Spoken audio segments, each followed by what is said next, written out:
সংস্কার কাজে বাংলাদেশকে $3.5 বিলিয়ন ঋণ দেবে বিশ্বব্যাংক।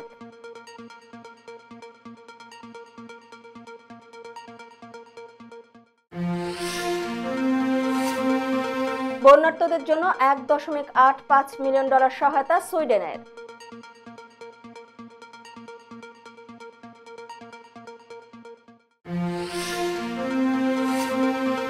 গেটস ফাউন্ডেশনকে স্বাস্থ্য খাতে সহায়তা বাড়ানোর আহ্বান ডক্টর ইউনূসের।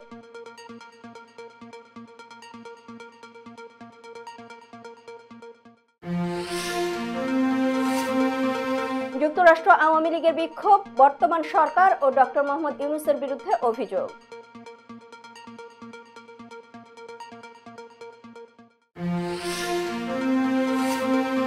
পার্বত্য অঞ্চলে নিরীহ মানুষ হত্যার অভিযোগে জাতিসংঘ সদর দপ্তরের সামনে বিক্ষোভ।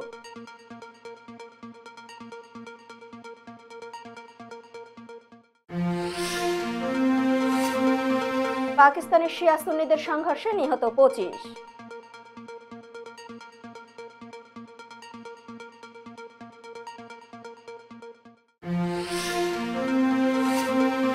এবং অবসরের ঘোষণা সাকিবের।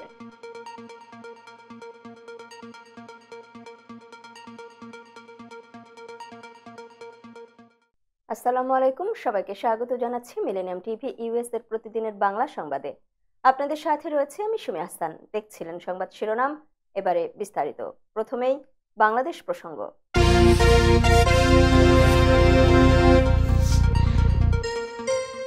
অন্তর্বর্তী সরকারের সংস্কারের কাজ বাস্তবায়নে বিশ্বব্যাংক বাংলাদেশকে $3.5 বিলিয়ন সহজ শর্তে ঋণ প্রদান করবে। নিউ ইয়র্ক স্থানীয় সময় বুধবার জাতিসংঘ সদর দপ্তরে জাতিসংঘ সাধারণ অধিবেশনের ফাঁকে বাংলাদেশের প্রধান উপদেষ্টা অধ্যাপক ডক্টর মোহাম্মদ ইউনূসের সঙ্গে বিশ্বব্যাংকের প্রেসিডেন্ট অজয় বাঙ্গা সাক্ষাৎ করেন। এ সময় বিশ্বব্যাংক প্রেসিডেন্ট এই সহায়তার ঘোষণা দেন। অধ্যাপক ডক্টর ইউনূসের দীর্ঘদিনের বন্ধু অজয় বাঙ্গা বলেন, কমপক্ষে $2 বিলিয়ন হবে নতুন ঋণ এবং আরও $1.5 বিলিয়ন বিদ্যমান কর্মসূচি থেকে পুনর্ব্যবহার করা হবে। তিনি জানান, বিশ্বব্যাংক ডিজিটালাইজেশন, তারল্য সংকট উত্তরণ, জ্বালানি ও বিদ্যুৎ এবং পরিবহন খাতে সংস্কারে সহায়তা দিতে এই ঋণ দেবে। সাক্ষাৎকালে অধ্যাপক ইউনূস অন্তর্বর্তীকালীন সরকার গৃহীত ব্যাপক ভিত্তিক সংস্কার কর্মসূচির জন্য বিশ্বব্যাংকের সহায়তা কামনা করেন। বাংলাদেশের পূর্বাঞ্চলে সাম্প্রতিক বন্যায় ক্ষতিগ্রস্তদের জন্য $1.85 মিলিয়ন মানবিক সহায়তা দিয়েছে সুইডেন। বৃহস্পতিবার ঢাকার সুইডিশ দূতাবাস থেকে পাঠানো এক প্রেস বিজ্ঞপ্তিতে এ তথ্য জানানো হয়েছে। বিজ্ঞপ্তিতে বলা হয়, বাংলাদেশের পূর্বাঞ্চলে বন্যায় ক্ষতিগ্রস্ত 5.8 মিলিয়ন মানুষের পাশে দাঁড়িয়েছে Sweden. Norwegian refugee council NRC, Islamic relief, Danish refugee council DRC এবং অ্যাকশন এগেইনস্ট হাঙ্গারের এএএইচ মাধ্যমে $1.85 মিলিয়ন সহায়তা দিয়েছে দেশটি। এছাড়াও কুমিল্লা, ফেনী, নোয়াখালী, মৌলভীবাজার, লক্ষ্মীপুর এবং কক্সবাজারে 1,30,000-এরও বেশি লোকের কাছে গুরুত্বপূর্ণ খাদ্য সহায়তা পৌঁছে দেওয়ার লক্ষ্যে বিশ্ব খাদ্য কর্মসূচি WFP কে বন্যার কয়েকদিনের মধ্যে তার জরুরি সহায়তা চালু করার অনুমতি দিয়েছে সুইডিশ তহবিল। সুইডেন বিশ্বব্যাপী অন্যতম বৃহৎ মানবিক দাতা এবং জাতিসংঘের সেন্ট্রাল ইমার্জেন্সি রেসপন্স ফান্ড এর শীর্ষ দাতা, যেটি সম্প্রতি বন্যায় সাড়া দিয়ে $4 মিলিয়ন বরাদ্দ করেছে। অন্তর্বর্তী সরকারের প্রধান উপদেষ্টা অধ্যাপক ডক্টর মোহাম্মদ ইউনূস যুক্তরাষ্ট্র ভিত্তিক বিশ্বের শীর্ষস্থানীয় দাতব্য সংস্থা বিল অ্যান্ড মেলিন্ডা গেটস ফাউন্ডেশনকে বাংলাদেশের স্বাস্থ্য খাতে আরও সহায়তা বাড়ানোর আহ্বান জানিয়েছেন।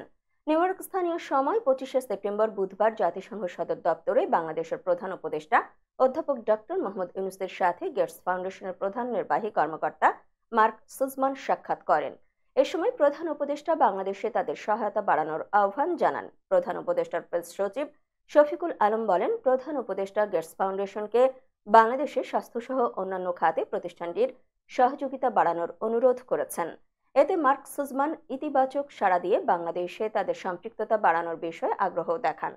গেটস ফাউন্ডেশন পৃথিবীব্যাপী স্বাস্থ্য খাতে আর্থিক সহায়তা ও দাতব্য কর্মসূচি পরিচালনা করে থাকে। বাংলাদেশে ভ্যাকসিন উৎপাদন এবং ICDDRB-তে প্রতিষ্ঠানটি যুক্ত রয়েছে। প্রেস সচিব বলেন, গেটস ফাউন্ডেশন বাংলাদেশের স্বাস্থ্য খাতে তাদের সহায়তা বাড়ানোর যে আগ্রহ দেখিয়েছে তার অর্থ হল বাংলাদেশের স্বাস্থ্যসেবার মান বৃদ্ধি এবং নতুন কর্মসংস্থান তৈরি। সাক্ষাৎকালে প্রধান উপদেষ্টা বাংলাদেশের স্বাস্থ্যসেবার পাশাপাশি অন্যান্য খাতে সামাজিক ব্যবসা পরিচালনারও আহ্বান জানান। দর্শক, এবারে দেখবেন যুক্তরাষ্ট্র সংবাদ।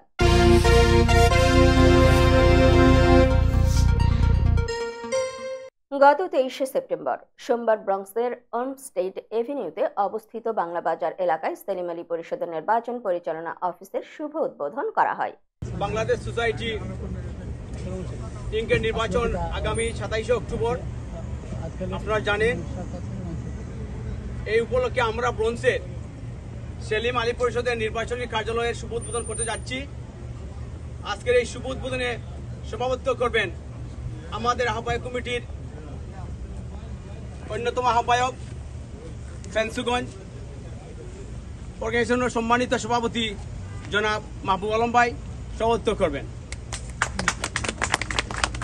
অনুষ্ঠানে স্থানীয় নেতাকর্মী ও সমর্থকরা উপস্থিত ছিলেন। পরিষদটি আগামী 27শে অক্টোবর রবিবার অনুষ্ঠিতব্য নির্বাচনের জন্য প্রস্তুতি নিচ্ছে এবং ভোটারদের অংশগ্রহণ ও সমর্থনের আহ্বান জানিয়েছে।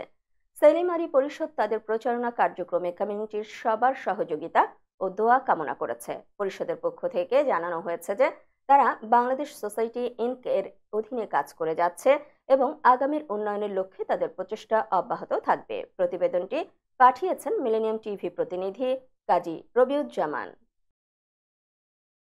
যুক্তরাষ্ট্র আওয়ামী লীগের সভাপতি ডক্টর সিদ্দিকুর রহমান, শাহনারা রহমান, সহ সভাপতি মোহাম্মদ সুলেমান আলী এবং অফিস সেক্রেটারি মোহাম্মদ হোসেন সহ আরও অনেকেই বর্তমান সরকার ও ডক্টর মোহাম্মদ ইউনূসের নেতৃত্বাধীন আমেরিকা সমর্থিত সরকারের বিরুদ্ধে বিক্ষোভ করেছেন। বিক্ষোভকারীরা অভিযোগ করেন, বর্তমান সরকার নিরীহ সাধারণ মানুষের উপর সহিংসতা চালিয়ে তাদের জীবন ও সম্পদ ধ্বংস করছে।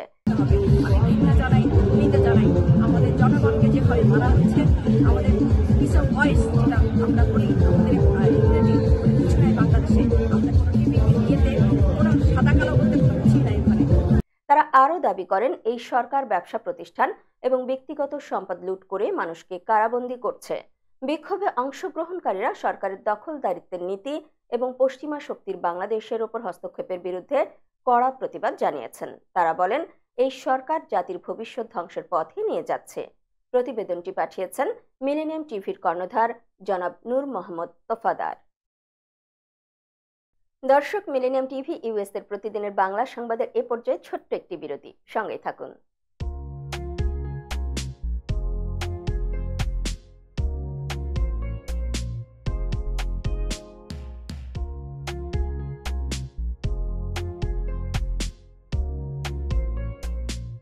কি ব্যাপার, অমন মূর্তির মতো করে দাঁড়িয়ে আছো কেন?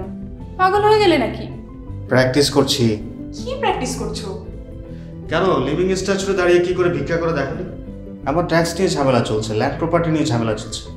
এগুলো সমাধান না হলে কিছুদিন পর আমাকে ওইভাবে দাঁড়িয়ে ভিক্ষা করতে হবে। তাই এখন থেকে দাঁড়িয়ে প্র্যাকটিস করছি। আহা, এত চিন্তা করছো কেন? লিগ্যাল নেটওয়ার্ক ইন্টারন্যাশনাল আছে না? Legal network international? হ্যাঁ, কিছুদিন আগে ইন্স্যুরেন্স দিয়ে সম্পভাবিদের একটা ঝামেলা হলো না, লিগ্যাল নেটওয়ার্কের মাধ্যমেই তো সেটা সমাধান হলো।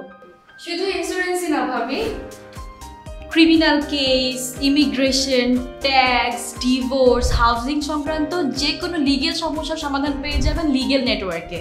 যুক্তরাষ্ট্রের 50টি স্টেটে যে কোনো প্রান্তে যে কোনো লিগেল সহায়তা দিতে কিন্তু আমাদের সঙ্গে আছে লিগেল নেটওয়ার্ক ইন্টারন্যাশনাল। শুধু তাই নয়, লিগেল নেটওয়ার্কে আছেন যুক্তরাষ্ট্রের স্বনামধন্য সব লয়ার, যাদের আইনি সহায়তায় যে কোনো লিগেল সমস্যার সমাধান পেয়ে যাবেন খুব সহজেই। তাহলে দেরি কেন? এখনই চলো লিগ্যাল নেটওয়ার্কে। I'm Nasrin Mosnu, immigration attorney. I was born and raised here in New York City. I have been working at various immigration firms since I was a teenager, including with my father. I'm passionate and dedicated about immigration. I am committed to provide my clients with nothing but the best. আমরা asylum office, immigration court সহ যুক্তরাষ্ট্রের 50টি state ও বাংলাদেশ কনসুলেটে আপনাদের আইনগত সহায়তার নিশ্চয়তা দিচ্ছি। Please come and take advantage of our excellent legal services. Our initial consultations are always free. বরেণ্য অভিনেতা আবুল হায়াত একজন স্বাস্থ্য সচেতন মানুষ। একদিন শুটিংয়ে হঠাৎ অসুস্থ হয়ে হতাশায় ভোগেন। সবাই ব্যস্ত, এখন আমার সেবা করবে কে? কেন নিউ ইয়র্কে গোল্ডেন এজ হোম কেয়ার আছে না, আপনাদের হতাশা দুশ্চিন্তা দূর করে সুস্থ করে তোলে যাদের অঙ্গীকার। সঠিক সময়ে সঠিক সেবা দেওয়ার বিশ্বস্ত প্রতিষ্ঠানের নাম golden age home care. Golden age home care new ইয়র্কবাসীর পূর্ণ আস্থার জায়গা। দর্শক, আবারও স্বাগত মিলেনিয়াম টিভি ইউএস এর প্রতিদিনের বাংলা সংবাদে। দেখছিলেন যুক্তরাষ্ট্র সংবাদ। বাংলাদেশ সরকারের সশস্ত্র বাহিনী এবং বিভিন্ন এজেন্সির বিরুদ্ধে পার্বত্য অঞ্চলে নিরপরাধ শিশু ও বেসামরিক মানুষ হত্যার অভিযোগে জাতিসংঘ সদর দপ্তরের ডেমনস্ট্রেশন প্লাজায় বিক্ষোভ চলছে। বিক্ষোভকারীরা দাবি করছেন, কোনো সুনির্দিষ্ট কারণ ছাড়াই পার্বত্য অঞ্চলে এই সহিংসতা পরিচালিত হচ্ছে। বিক্ষোভে অংশগ্রহণকারীরা বিশ্বজুড়ে লক্ষ লক্ষ মানুষের কণ্ঠস্বর হয়ে উঠেছেন এবং বাংলাদেশে ঘটে যাওয়া মানবাধিকার লঙ্ঘনের বিষয়টি আন্তর্জাতিক মহলের নজরে এনেছেন। তারা পার্বত্য চট্টগ্রামের নিরীহ মানুষের উপর হামলার অবসান চেয়ে দ্রুত আন্তর্জাতিক হস্তক্ষেপের আহ্বান জানিয়েছেন। এই প্রতিবেদনটি করেছেন জনাব নূর মোহাম্মদ তোফাদার, জাতিসংঘ সদর দপ্তরের ডেমনস্ট্রেশন প্লাজা থেকে। কঙ্গোতে সরকারের এবং তাদের বিভিন্ন সংস্থার হাতে লক্ষ লক্ষ মানুষ হত্যার অভিযোগে কঙ্গোলিজ জনগণ জাতিসংঘ সদর দপ্তরের ডেমনস্ট্রেশন প্লাজায় বিক্ষোভ করেছেন। বিক্ষোভকারীরা সরকারি নিপীড়ন এবং সহিংসতার বিরুদ্ধে তীব্র প্রতিবাদ জানিয়ে তাদের কণ্ঠকে বিশ্ববাসীর কাছে পৌঁছে দিয়েছেন। তবে বিক্ষোভে অংশগ্রহণকারীরা অভিযোগ করেন, পশ্চিমা দেশগুলো এবং জাতিসংঘ কঙ্গোতে চলমান এই মানবিক সংকটের ব্যাপারে যথাযথ প্রতিক্রিয়া দেখাচ্ছে না। আজকের এই বিক্ষোভে লক্ষ লক্ষ মানুষের ভিড় ও প্রতিবাদ ছিল উল্লেখযোগ্য। এই প্রতিবেদনটি পাঠিয়েছেন মিলেনিয়াম টিভি প্রতিনিধি গ্রাথ মার্চেন্ট, জাতিসংঘ সদর দপ্তরের ডেমনস্ট্রেশন প্লাজা থেকে। ইরান সরকারের বেসামরিক নাগরিকদের হত্যা, তাদের ঘরবাড়ি ও ব্যবসা প্রতিষ্ঠান ধ্বংস করার অভিযোগে যুক্তরাষ্ট্রের ইরানি নাগরিকরা নিউ ইয়র্কে জাতিসংঘ সদর দপ্তরের সামনে বিক্ষোভ করেছেন। জাতিসংঘ নিরাপত্তা পরিষদ এবং ইরান সরকারের বিরুদ্ধে এই বিক্ষোভে অংশগ্রহণকারীরা ইরানি সরকারের মানবাধিকার লঙ্ঘনের অভিযোগ তুলে ধরেছেন। বিক্ষোভে অংশগ্রহণকারীরা ইরানে চলমান সহিংসতা বন্ধের দাবি জানিয়েছেন এবং আন্তর্জাতিক সম্প্রদায়কে ইরান সরকারের বিরুদ্ধে কঠোর পদক্ষেপ গ্রহণের আহ্বান জানিয়েছেন। তারা আরও দাবি করেন যে ইরান সরকার সাধারণ মানুষের উপর দমন পীড়ন চালিয়ে তাদের জীবনযাত্রাকে বিপর্যস্ত করছে। প্রতিবেদনটি পাঠিয়েছেন মিলেনিয়াম টিভি প্রতিনিধি গ্রাথ মার্চেন্ট, জাতিসংঘ সদর দপ্তরের ডেমনস্ট্রেশন প্লাজা থেকে। দর্শক, মিলেনিয়াম টিভি ইউএস এর প্রতিদিনের বাংলা সংবাদের এ পর্যায়ে ছোট্ট একটি বিরতি, সঙ্গেই থাকুন।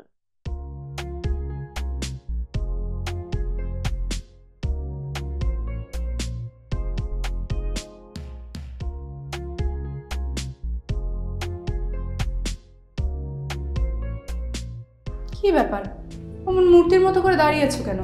পাগল হয়ে গেলে নাকি? প্র্যাকটিস করছি। কি প্র্যাকটিস করছো? কেন লিভিং স্ট্যাচুরে দাঁড়িয়ে কি করে ভিক্ষা করে দেখনি? আমার ট্যাক্স নিয়ে ঝামেলা চলছে, ল্যান্ড প্রপার্টি নিয়ে ঝামেলা চলছে। এগুলো সমাধান না হলে কিছুদিন পর আমাকে ওইভাবে দাঁড়িয়ে ভিক্ষা করতে হবে। তো এখন থেকে দাঁড়িয়ে প্র্যাকটিস করছি। আহা, এত চিন্তা করছো কেন? লিগ্যাল নেটওয়ার্ক ইন্টারন্যাশনাল আছে না? Legal network international? হ্যাঁ, কিছুদিন আগে ইন্স্যুরেন্স দিয়ে সম্পভাবীদের একটা ঝামেলা হলো না, লিগ্যাল নেটওয়ার্কের মাধ্যমেই তো সেটা সমাধান হলো। শুধু ইন্স্যুরেন্সই না ভাবি, criminal case, immigration, tax, divorce, housing সংক্রান্ত যে কোনো লিগেল সমস্যার সমাধান পেয়ে যাবেন লিগেল নেটওয়ার্কে। যুক্তরাষ্ট্রের 50টি স্টেটে যে কোনো প্রান্তে যে কোনো লিগেল সহায়তা দিতে কিন্তু আমাদের সঙ্গে আছে লিগেল নেটওয়ার্ক ইন্টারন্যাশনাল। শুধু তাই নয়, লিগেল নেটওয়ার্কে আছেন যুক্তরাষ্ট্রের স্বনামধন্য সব লয়ার, যাদের আইনি সহায়তায় যে কোনো লিগেল সমস্যার সমাধান পেয়ে যাবেন খুব সহজেই। তাহলে দেরি কেন? এখনই চলো লিগ্যাল নেটওয়ার্কে। I'm Nasrin Mosnu, immigration attorney. I was born and raised here in New York City. I have been working at various immigration firms since I was a teenager, including with my father. I'm passionate and dedicated about immigration. I am committed to provide my clients with nothing but the best. আমরা asylum office, immigration court সহ যুক্তরাষ্ট্রের 50টি state এবং বাংলাদেশ কনসুলেটে আপনাদের আইনগত সহায়তার নিশ্চয়তা দিচ্ছি। Please come and take advantage of our excellent legal services. Our initial consultations are always free. বরেণ্য অভিনেতা আবুল হায়াত একজন স্বাস্থ্য সচেতন মানুষ। একদিন শুটিংয়ে হঠাৎ অসুস্থ হয়ে হতাশায় ভোগেন। সবাই ব্যস্ত, এখন আমার সেবা করবে কে? কেন নিউ ইয়র্কে গোল্ডেন এজ হোম কেয়ার আছে না, আপনাদের হতাশা দুশ্চিন্তা দূর করে সুস্থ করে তোলে যাদের অঙ্গীকার। সঠিক সময়ে সঠিক সেবা দেওয়ার বিশ্বস্ত প্রতিষ্ঠানের নাম golden age home care. Golden age home care new ইয়র্কবাসীর পূর্ণ আস্থার জায়গা। দর্শক আবারও স্বাগত মিলেনিয়াম টিভি ইউএস এর প্রতিদিনের বাংলা সংবাদে। দর্শক এবারে দেখবেন আন্তর্জাতিক সংবাদ।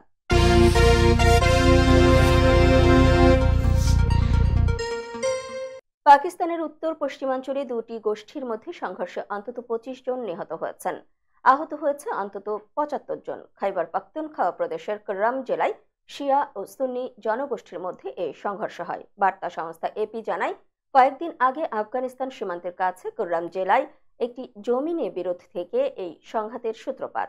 এক পর্যায়ে সংঘাত বড় আকার ধারণ করে।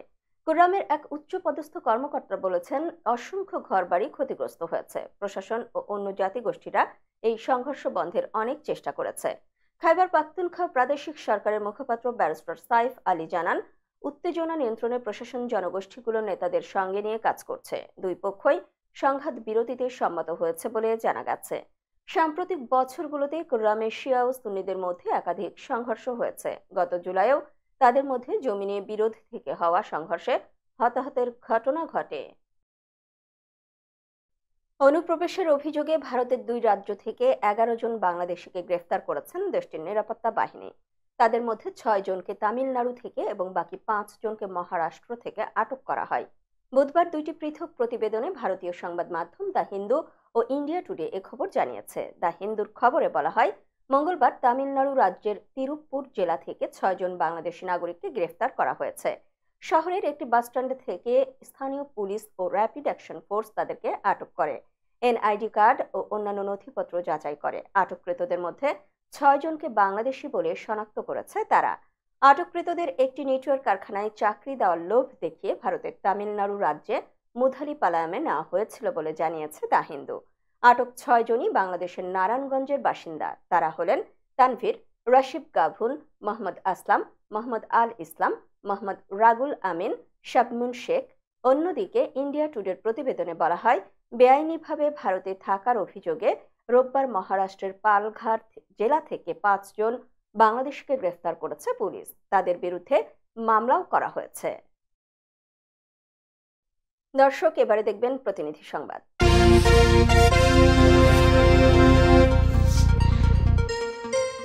সিরাজগঞ্জে নন এমপিও শিক্ষা প্রতিষ্ঠানকরণ করার লক্ষ্যে স্মারকলিপি প্রদান এবং মানববন্ধন অনুষ্ঠিত হয়। আমাদের প্রতিনিধি শাহাদাত হোসেন জানান, বুধবার বেলা 12টার দিকে সিরাজগঞ্জ জেলা প্রশাসকের কার্যালয়ে জেলা প্রশাসক বরাবর স্মারকলিপি প্রদান করা হয়।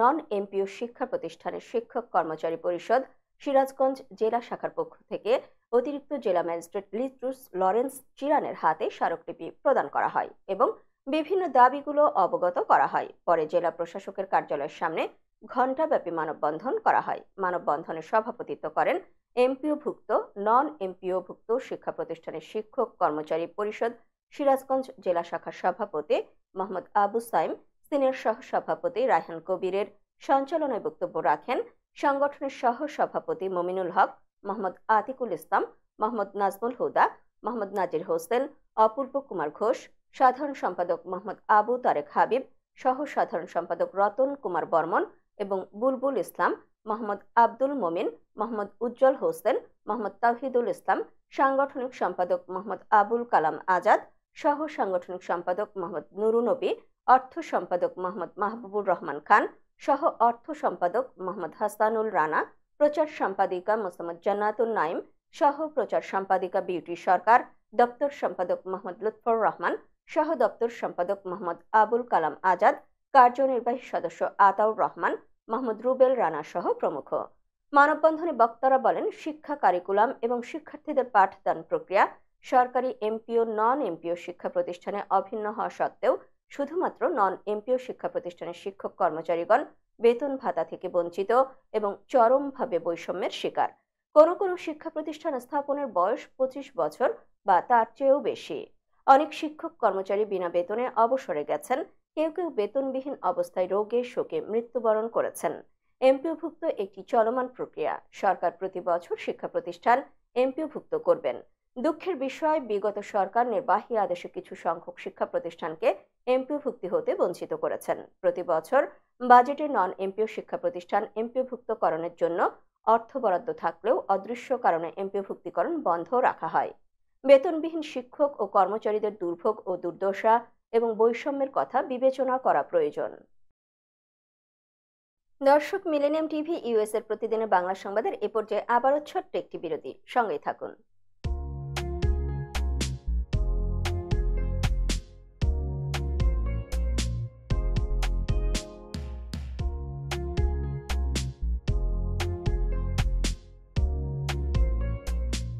কি ব্যাপার, অমন মূর্তির মতো করে দাঁড়িয়ে আছো কেন? পাগল হয়ে গেলে নাকি? প্র্যাকটিস করছি। কি প্র্যাকটিস করছো? কেন লিভিং স্ট্যাচুরে দাঁড়িয়ে কি করে ভিক্ষা করে দেখনি? আমার ট্যাক্স নিয়ে ঝামেলা চলছে, ল্যান্ড প্রপার্টি নিয়ে ঝামেলা চলছে। এগুলো সমাধান না হলে কিছুদিন পর আমাকে ওইভাবে দাঁড়িয়ে ভিক্ষা করতে হবে। তো এখন থেকে দাঁড়িয়ে প্র্যাকটিস করছি। আহা, এত চিন্তা করছো কেন? লিগ্যাল নেটওয়ার্ক ইন্টারন্যাশনাল আছে না? Legal network international?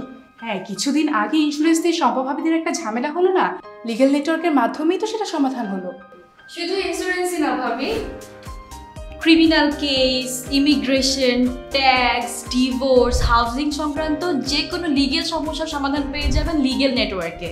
যুক্তরাষ্ট্রের 50টি স্টেটে যে কোনো প্রান্তে যে কোনো লিগেল সহায়তা দিতে কিন্তু আমাদের সঙ্গে আছে লিগেল নেটওয়ার্ক ইন্টারন্যাশনাল। শুধু তাই নয়, লিগেল নেটওয়ার্কে আছেন যুক্তরাষ্ট্রের স্বনামধন্য সব লয়ার, যাদের আইনি সহায়তায় যে কোনো লিগেল সমস্যার সমাধান পেয়ে যাবেন খুব সহজেই। তাহলে দেরি কেন? এখনই চলো লিগ্যাল নেটওয়ার্কে। I'm Nasrin Mosnu, immigration attorney. I was born and raised here in New York City. I have been working at various immigration firms since I was a teenager, including with my father. I'm passionate and dedicated about immigration. I am committed to provide my clients with nothing but the best. আমরা asylum office, immigration court সহ যুক্তরাষ্ট্রের 50টি state ও বাংলাদেশ কনসুলেটে আপনাদের আইনগত সহায়তার নিশ্চয়তা দিচ্ছি। Please come and take advantage of our excellent legal services. Our initial consultations are always free. বরেণ্য অভিনেতা আবুল হায়াত একজন স্বাস্থ্য সচেতন মানুষ। একদিন শুটিংয়ে হঠাৎ অসুস্থ হয়ে হতাশায় ভোগেন। সবাই ব্যস্ত, এখন আমার সেবা করবে কে? কেন নিউ ইয়র্কে গোল্ডেন এজ হোম কেয়ার আছে না? আপনাদের হতাশা দুশ্চিন্তা দূর করে সুস্থ করে তোলে যাদের অঙ্গীকার। সঠিক সময়ে সঠিক সেবা দেওয়ার বিশ্বস্ত প্রতিষ্ঠানের নাম golden age home care. Golden age home care new ইয়র্কবাসীর পূর্ণ আস্থার জায়গা। দর্শক, আবারও স্বাগত মিলেনিয়াম টিভি ইউএস এর প্রতিদিনের বাংলা সংবাদে। দর্শক, এবারে দেখবেন বিনোদন সংবাদ।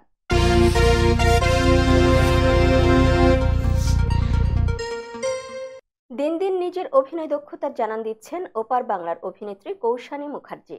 ভিন্ন ভিন্ন চরিত্রে পর্দায় ফুটিয়ে তুলেছেন নিজের মুনশিয়ানা। এবার আইটেম গানে নেট দুনিয়ায় ঝড় তুললেন কৌশানী। তার কোমর দোলানো নাচে মুগ্ধ নেটিজেনরা। বুধবার ইউটিউবে মুক্তি পেয়েছে ডাকাতিয়া বাসী শিরোনামে একটি গান। এতে যৌথভাবে কণ্ঠ দিয়েছেন শ্রেষ্ঠা দাস, ননীচোরা দাস বাউল ও বনি চক্রবর্তী। মূলত বহুরূপী সিনেমার আইটেম গান এটি। প্রথমবারের মতো কোনো আইটেম গানে পারফর্ম করে দর্শক মাতালেন কৌশানী। গানের ভিডিওতে দেখা যায় অভিনেত্রীর পরনে লাল শাড়ি, খোলা চুলগুলো আর কাজল মাখা চোখে যেন আবেগের বিচ্ছুরণ। গ্রামীণ মেলায় নৃত্যশিল্পীর সঙ্গে কোমর দোলাচ্ছেন কৌশানী। গানটি প্রকাশ্যে আসার পর থেকে অভিনেত্রীর দারুণ প্রশংসা করছেন নেটিজেনরা। শুধু তারই নয়, অনিন্দ্য বোস, ননীচোরা দাস বাউল রচিত এই গানের কিছু কথা ভীষণ মনে ধরায় তাদের প্রশংসায় মেতেছেন তারা। প্রস্তুতির জন্য খুব অল্প সময় পেয়েছিলেন জানিয়ে ভারতীয় একটি গণমাধ্যমে কৌশানী বলেন, আমি আগে জানতাম না নাচটা করতে হবে, মাত্র সপ্তাহখানেক সময় পেয়েছিলাম। শুটিংয়ের ফাঁকে গোটা নাচটা তুলেছি আর শুটিংটা করতে সময় লেগেছিল 8 ঘন্টা। একটা গোটা দিনও নয়। তবে নন্দিতা দি আত্মবিশ্বাসী ছিলেন। তিনি যেভাবে চেয়েছিলেন সেভাবেই দেখানো হয়েছে ঝিমলিকে। দর্শক, এবারে দেখবেন খেলার সংবাদ।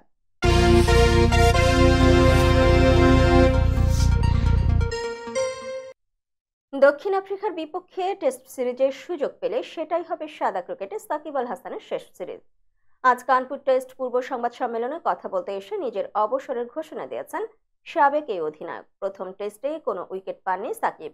ব্যাট হাতে অবশ্য 2 ইনিংসে 20 রান পেরিয়েছেন। টেস্ট চলাকালে আঙ্গুলে চোট পাওয়া না পাওয়া নিয়ে কথা হয়েছে। অধিনায়ক নাজমুল হোসেন শান্ত ও কোচ চন্ডিকা হাথুরুসিংহেকে এ নিয়ে কথাও বলতে হয়েছে। 18 বছরের ক্যারিয়ারে এই প্রথম তার দলে থাকা নিয়ে প্রশ্ন উঠছে। এই প্রথম অধিনায়ক বা কোচকে যুক্তি দেখাতে হচ্ছে সাকিবের দলে থাকা নিয়ে। আজ সব জল্পনা কল্পনা শেষ করে দিয়েছেন সাকিব। সংবাদ সম্মেলনে এসে পরিষ্কার বলে দিয়েছেন, যদি দলে নেওয়া হয় তবে ঘরের মাঠে দক্ষিণ আফ্রিকার বিপক্ষে টেস্টগুলোই হবে আমার শেষ। আগে ঘোষণা না দিলেও আজ আন্তর্জাতিক টি-20 থেকেও অবসর নিয়েছেন সাকিব।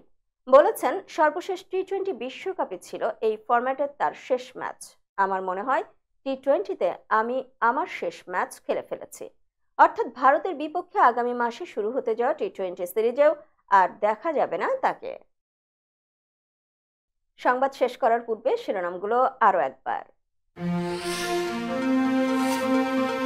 সংস্কার কাজে বাংলাদেশকে $3.5 বিলিয়ন ঋণ দেবে বিশ্বব্যাংক।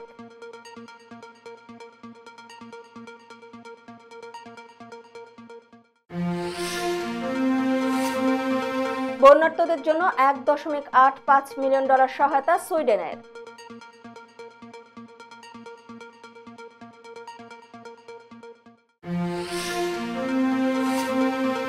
গেটস ফাউন্ডেশনকে স্বাস্থ্য খাতে সহায়তা বাড়ানোর আহ্বান ডক্টর ইউনূসের।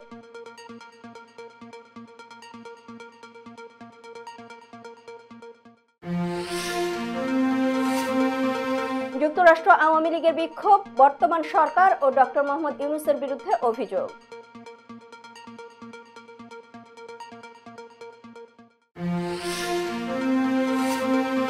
পার্বত্য অঞ্চলে নিরীহ মানুষ হত্যার অভিযোগে জাতিসংঘ সদর দপ্তরের সামনে বিক্ষোভ।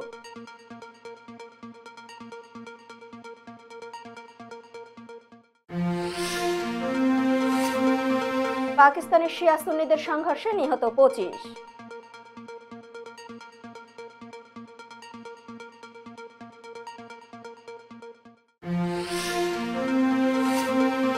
এবং অবসরের ঘোষণা সাকিবের।